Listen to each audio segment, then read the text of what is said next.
Hey, what is going on, everybody, and welcome to Fantasia. For today, we're going to be jumping into another session of Epic 7 out today.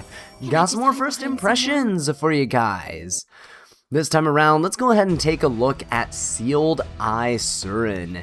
Now, she is going to be the newest addition to our ML4 lineup. We already have a Light Tempest Surin, but this is going to be a dark version that is going to be associated with the Gone High School arc, right? So she is actually connected with our one and only Cringe Lua here, which is really funny, actually. But yeah, this is a unit that I actually kind of do want to try and play with if I can get my hands on her in the future. But I will say right here, probably not a good idea to be summoning for an ML4 star when we know that we have two really cool ML5s in the form of Dark DN coming down the line, and we also have a new Azallea coming down the line as well with the Elber's Ritual Sword, right? So just keep that in the back of your mind here. Most people are probably not going to be summoning for her, but let's cover her stats and kit and stuff anyway, just in case some of you do stumble upon her and kind of like her design, right? Because I think it's kind of cool. So Sealed Eye Surin is a dark elemental mage of the Aquarius star sign, and she actually does have quite a bit of attack here, and she does awaken into effectiveness. Her team imprint is HP, which we've covered multiple times here, is always the best imprint for the team. Just the most versatile, right? A lot of units want bulk, they want to stay alive. It's a good supportive imprint for everybody.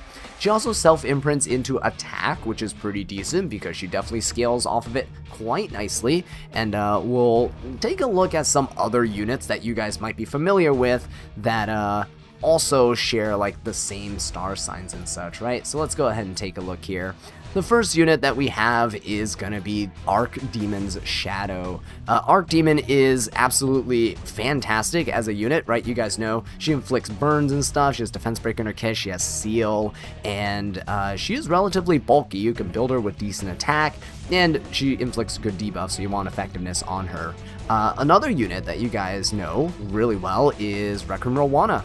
A unit that is built with absurd amounts of effectiveness at times, and you can easily ramp up her attack quite nicely while still maintaining a decent chunk of bulk.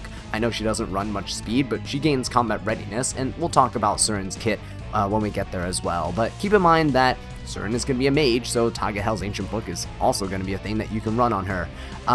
When it comes to 4-star units, the really only comparable unit I can really think of is Cirilla, because she is a mage of the Aquarius star sign, and she's a base 4-star unit, which is important. Archdemon and Requiem Rowana are not base 4-stars, they're 5-star units, so their stat lines are going to be a little bit higher than Surin's, but you can definitely use Cirilla as a good measure for comparison in terms of how to build your Surin, right? Which we will use as a template later.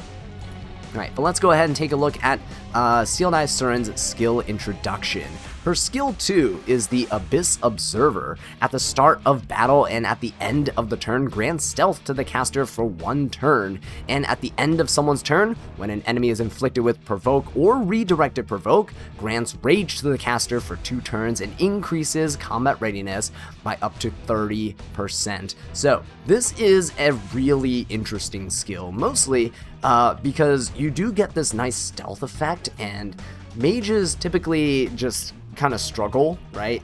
Because you cannot have guiding light like rangers do. So if you're a supportive mage and you don't have access to stealth and stuff, you're going to be targeted down really easily. So here you actually gain stealth at the start of the battle, which is really nice.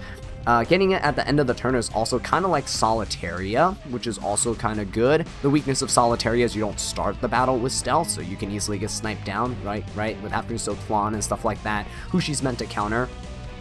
So it's interesting that they gave this to Surin, who is a 4-star, but at the end of someone's turn, when an enemy is inflicted with Provoke or Redirected Provoke, so she actually works really well with Hellion Lua, but if you think about it, pretty much almost every supportive defensive knight, like Fallen Cecilia, Crow, and the likes, all have Provoke or Redirected Provoke in their kit, right? So she actually would work pretty well with those knights. Think about Fairy Tale Tenebria also with like a Redirected Provoke in her S1 and S3, right? Those are kind of units that you'd want to pair with her. She also grants Rage, which is not a bad buff to have, because it does increase your attack and your speed. And then you do gain combat readiness. So kind of like Requiem Rowana, in which you're jumping in combat readiness, you can actually build her a little bit slower. But again, we'll talk about teammates and we'll talk about like speed tuning and stuff like that later on in the video. So make sure you stay tuned for that. In this example here, we see Hellion Lua, of course, being used in conjunction with the Surin. But let's go to our skill 3. Unexpected Accident. Oh boy, we love those. So, after granting increased attack to the caster for 2 turns, attacks all enemies by staging an accident, inflicting 3 bleeding effects for 1 turn. When the target is inflicted with Provoke or Redirect to Provoke, extends duration of bleed inflicted on the target by 1 turn. When the caster is granted Rage, ignores effect resistance. So now we're kind of seeing where her kit comes in, right? You want Rage, so you definitely want to inflict Provoke or Redirect to Provoke on your opponent, and then you definitely want to stack a bunch of bleeds. So when you have an opener like Lua go, and then you cut in, and you use your skill 3 here, you're going to inflict a lot of debuffs, right? And these bleeds are gonna, look at this, these bleeds, look at them stacking here, it's kind of crazy, right? And you see 2-turn bleeds on everybody. When they detonate, it's gonna deal a lot of damage. And keep in mind that bleeds do scale with your attack stat, so Rage definitely helps. Getting attack buff also definitely helps, so that's kind of good. Alright, her skill 1 is called Repel. Attacks the enemy with a chain axe with up to a 75% chance to inflict decreased defense for 1 turn. When the caster is granted Rage, activates Eradication as an extra attack. Eradication is a skill that attacks the enemy and inflicts bleed for 2 turns, and at the end of the turn detonates bleed effects inflicted on the target.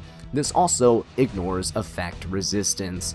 So the problem with landing bleeds and stuff with a lot of units is that it tends to be a very RNG debuff, right? And usually units that inflict multiple bleeds, they don't have a 100% chance to inflict it. Here, Surin has a 100% chance, and she ignores effect resistance.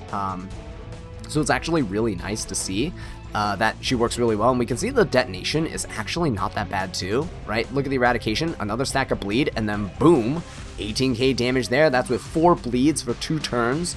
That is not bad at all. And of course, you can stack a lot more damage on her by giving her even more attack stats, right? And honestly, even though she has effectiveness, you technically don't need it as long as you can consistently get Rage, right? Which is not too difficult to inflict, and we'll talk about that. She is going to be available in the Mystic Summon starting December 11th, but again, keep in mind, you're probably not going to be summoning for her just because there's so many good ML5s coming down the line. Okay guys, let's go ahead and talk about some artifact choices that you can run on her. Actually, starting off here, Butterfly Hair Ornament from Fern's banner. If you missed out on Freeren's banner, we'll talk about other options that you can run here. But Butterfly Hair Ornament's actually not bad because Surin keeps granting herself stealth. Because of stealth, and because she scales with attack, she's actually a damage dealer. Fern's artifact gives you up to 20% extra attack, and after attacking, you actually grant a barrier to yourself up to 50% of the attack for 2 turns. So this is really nice because if you have a nice chunky barrier on her, if you have a good amount of attack, then whenever your opponent does hit you with an AoE, unless it has an ability to strip your buffs, you won't be getting hit out of stealth, which means Surin can kind of just be protected in your back lines. I think she could actually technically be a really decent debuffer if your opponent doesn't bring units that can strip or put unbuffable on her or do any of that, like reduce your buff durations and such, right? So I think this is actually really good. Obviously, you can run Tagahel's Ancient Book or Mirrored Lotus Ring, which is Freeren's artifact, right? It's just a better Tagahel's Ancient Book. If you don't have this, don't worry. Tagahel's Ancient Book is pretty much the exact same thing, just more accessible as a 4-star, right? But getting souls to soul burn with is never bad, and the souls can go a long way with supporting your team. Especially because you're not really too worried about her being in any danger at the start of the match, because she starts the battle with stealth anyway, right? Now, if you do want her to be really good at debuffing things, then you can definitely come in here and bring out this artifact, which is, if I can find it, is one that inflicts a bunch of debuffs. That's this Festive Eda's artifact, right? There you go. Not only does it increase your effectiveness, which is okay for when you don't have rage, but after attacking on your turn, you have a over 50% chance to inflict a random debuff on the target for 1 turn. Now, keep in mind the condition's just attacking on your turn. She does have an extra attack with her S1, so you could inflict these debuffs twice if you're lucky. At plus 30, I think it's like a 70% to inflict a debuff, but decreased speed, stun, unhealable, and venom, like aside from the unhealable, which is very situational, the other 3 are actually really good debuffs to have. So yeah, this is actually not a bad artifact to go for if you're just trying to stack a bunch of debuffs on your opponent, right? Other things to keep in mind that you can run is definitely going to be Fairy Tale for a Nightmare. If you have Fairy Tale Tenebra's artifact, you could use this to help dispel buffs whenever you attack. Right, and you have a 100% chance to inflict fixed damage. Now, this is good if you're just using her for her fixed damage on her S1. You use her S1, right, and maybe inflict bleed when you ignore res on the extra attack. You'll detonate those bleeds, and you'll have the fixed damage here. Kind of good when you're attacking things like Surin or other units that are kind of really difficult to chip down unless you're using fixed damage, right? So that's actually not a bad idea. Units that have the stipulation of like, oh, they can't take more than 51% of their health as damage, like Tempest Surin, for example, ironically. Roy Mustang, those types of units, right? Spirit Eye Celine is a common one right now in the meta. Yeah, this is a pretty decent way to chip your opponent down beyond those thresholds and deal more damage than you really should be doing in that moment. But yeah, aside from that, their mages just have generically like decent artifacts. Abyssal Crown is another good one to help you stun the enemies right when you're attacking, especially because, well, she does an AoE and doesn't do, it's not that bad, right, to do an AoE, bunch of bleeds, and then potentially get some stuns, especially if you have a good amount of effectiveness. It's not a bad option. Bloody Rose also comes to mind, although the effectiveness increase is massive. It is only on a single target attack, but if you want a support unit for the team that helps you heal, you do have a 50% chance to inflict Vampiric Touch on the target, and that's actually a pretty decent debuff on the opponent. Kind of fits in with like the whole bleed and stuff too, but hey, that thematic purposes are not usually the best. But yeah, aside from these, let me know if you think of another artifact that might be really good on her. In my opinion, Butterfly Hair Ornaments are going to be a really nice sleeper pick on her. I think a lot of people are just going to be running Magic Bubble Maker though, from Festive Eda, because it just allows you to inflict more debuffs, and more people probably have access to it. So without any further ado, let's go ahead and take a look at a potential like sets and builds that you can be putting on your Sealed Eye Surin. I'm going to go ahead and use Cirilla as our base here. We're using a team imprint, so nothing affects her stat lines here. And I am actually going to equip one of her EEs, mostly just because I want the extra 14% attack to kind of simulate the self-imprint that she would get, right? Because everyone probably has like 4-star Surins laying around that you can feed into her. So we'll do this. I'm gonna put a plus 15 Magic Bubble Maker. I didn't want to put a plus 30 artifact here, right? Just for reference in terms of her stat line. You do get a little bit of stats when you equipped an artifact, okay? So let's go ahead and jump in here to these sets. For the sets on Surin, probably the best one to go for is speed. You kind of just want to turn cycle, take turns, inflict bleeds, and detonate them. You also just want to be able to cut after your opener goes. You do gain like 30% combat readiness, which is huge. And so you don't need a builder like super fast, but speed set definitely does help you hit those thresholds much easier. So when you have speed set here, I don't think any other 4 set piece is going to be amazing. Like attack set is really subpar, and she doesn't really need crit or crit damage. You're really just building her for attack stats here. She doesn't need to crit.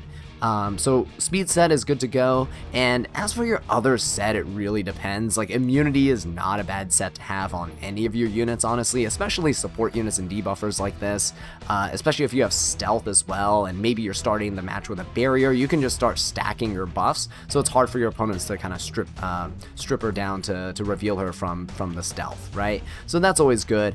You can always troll and go for like a unity set, right? Because the more she attacks, the better. But other than that, I would say, like, if you want additional damage from her AoEs, Torrent set could be okay. If you're focused more on her skill 1, then Penetration set could be okay. But most of her damage is not coming from her actual raw attacks. It's mostly from bleeds and detonating bleeds, right? So I would stick to the more defensive side, keep her alive, buff stack with immunity, and we'll go ahead and show you guys a build with speed and immunity so you guys can see what to expect.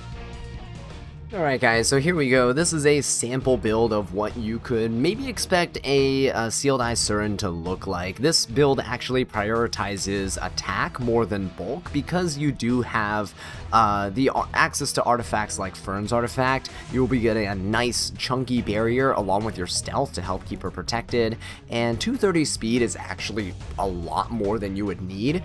For reference, if you have a 300 speed opener, then you would only need 210 speed in order to cut with the 30% combat readiness that she gains.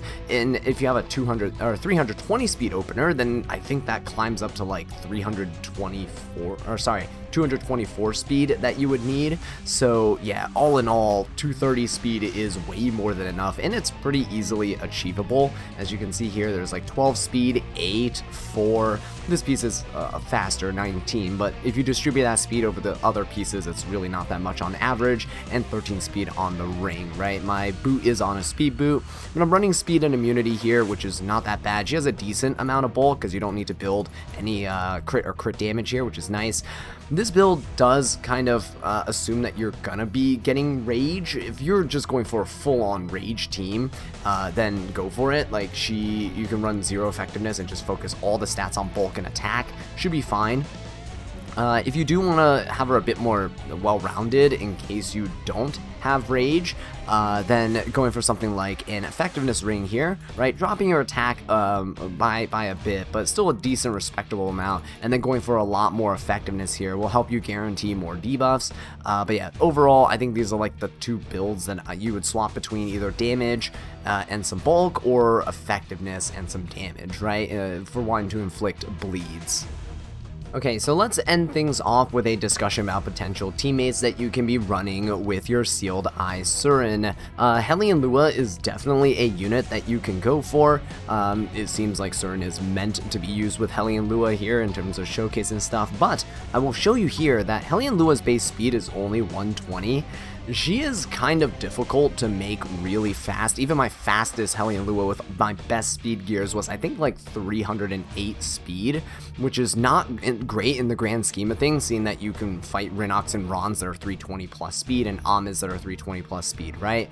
But one thing that you could do is actually use Conqueror Lilius. Conqueror Lilius is a great unit that you can build really fast. She actually has more base speed here. 121 doesn't seem like a huge difference, but people can get Conqueror Lilius faster than they can get Hellion Luas. But the S2 here is actually really good because you have a redirected provoke on this skill. This would allow your Surin to essentially kind of focus down whoever this unit is that you're provoking and stuff. You can focus them down by ignoring their resistance and stuff. Can be really good, right, for her. But yeah, the Rage also couples really well with Cia Lilius' S3, which is granting a Vigor buff to everybody, and Vigor increases attack by 30% too. The defense is going to help make her a bit more tanky, yes, but the attack increase is what's going to increase your bleed damage procs, right? So Conqueror Lilia is definitely a really decent opener. There is also Fairy Tale Tenebria. A little hesitant on recommending her, but she does work. Fairy Tale Tenebria does have a redirected provoke on her skill 1 and a redirected provoke on skill 3. It's an AoE, right? The problem with her is her base speed. It's only 115, slower than Hellion Lua and Conqueror Lilia, so you're gonna have a really difficult time making a really fast Tenebria.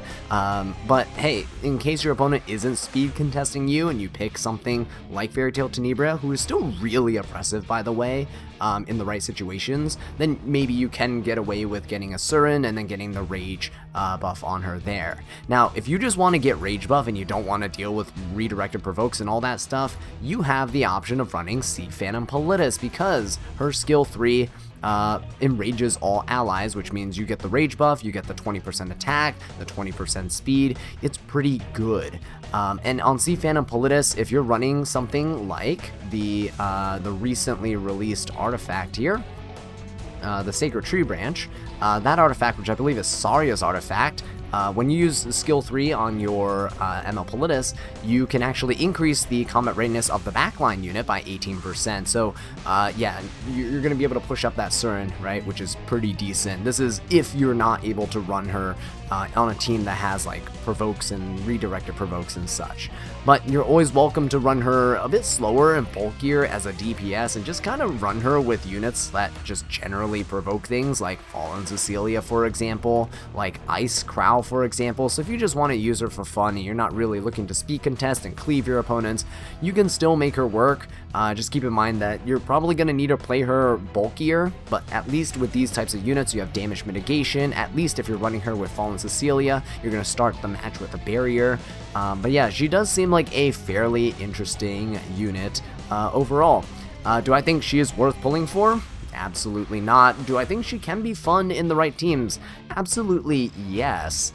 The issue is actually getting her, because she's only going to be available on the Mystic banner, and I don't recommend you summon there, save for the ML5s coming up. Just try to get her through like Galaxy polls or things like that in the future, or maybe free Covenant Summon events, right, where you can hopefully get lucky and snag a copy of her. But yeah, with that being said though, guys, she is going to be just another unit that's kind of added to the plethora of debuffers that are out there. Are there better debuffers than her? Yeah, like Researcher Carrot, you can argue is more consistent with burns. Silverblade Armintha still like the control queen with stuns, and she also has insane amounts of burn damage too. But a part of me feels like this is just Smallgate letting us know that the Warfare rules from the last season probably aren't going to be going anywhere with this upcoming season. Yeah. Anyway, thank you guys so much for watching. I really do appreciate it. Drop a like if you enjoyed the video, and subscribe for more Epic 7 content. And until next time, take care.